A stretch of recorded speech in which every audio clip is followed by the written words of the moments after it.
Le bâton le comprend et le traduit par une assertion. Plutôt mourir que de vivre dans la honte, dans le déshonneur.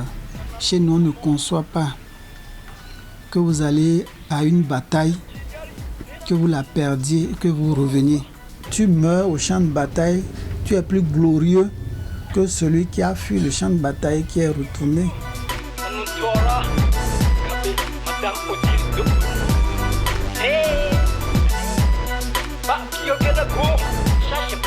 Quand vous ne pouvez pas défendre votre honneur, quand vous n'avez pas de dignité, on commence par soupçonner votre naissance. C'est-à-dire votre avenir même est remis en cause. Et c'est ça qui permet aux parents de préparer les enfants à la succession. N'oubliez pas que dans notre société, nous avons une caste de griots, par exemple, qui doit chanter vos louanges, qui doit faire le panégyrique de votre famille. Mais si dedans, là, il y a des cas de déshonneur, c'est comme un grain de sable dans votre nourriture. Ça devient indigeste. Donc on ne peut pas vous louer avec toute la gloire qu'il faut.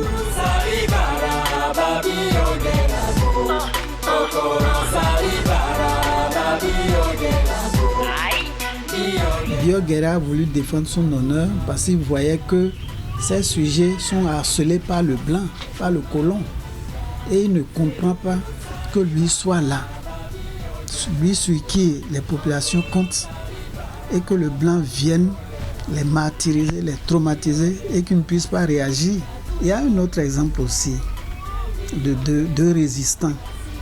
Le premier, c'est Tamasuno Bonuki qui est mort à Bonuki. Quand il est allé, lorsqu'on lui a dit que Sakayema est tué, il dit lui ne peut pas rentrer. Même Sakayema à la bataille, il n'est pas allé combattre pour être défait. Donc il a préféré mourir au champ de bataille.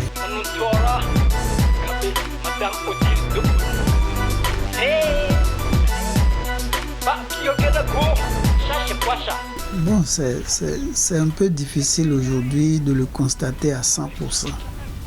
À 100% parce qu'on est plus nombreux, les besoins vitaux s'accroissent et bon, les partisans de moins d'efforts aussi deviennent nombreux. Et ça fait que, bon, on constate de temps en temps des dérives. On ne saurait vendre son honneur pour rien du tout, pas du tout. Alors, il faut garder son honneur sauf partout et en tout lieu. Et le peuple Bariba nous le montre justement dans Us et Coutumes. L'honneur vaut plus que tout. Hein. Plus que tout. Oui. Il est mort au champ de bataille. Oui. Au lieu de se rendre, il aurait pu se rendre. J'ai regardé un documentaire réalisé par le chef Daniel Adjé là-dessus, sur Bioguera.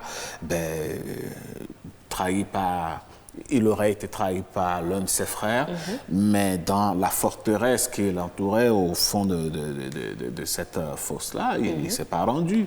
Les gens ont fait beaucoup, les Français ont envoyé beaucoup de munitions, ils ont tiré et tout, mais il a préféré donc mourir sur place que de se rendre. C'est une question d'éducation. Pour un chef de guerre, un chef ne se rend pas. Effectivement. Voilà. Mais l'honneur est différent de l'ego. N'est-ce pas? Voilà, il ne faut pas confondre l'ego effectivement à l'honneur. À l'honneur, tout à fait, tout à fait.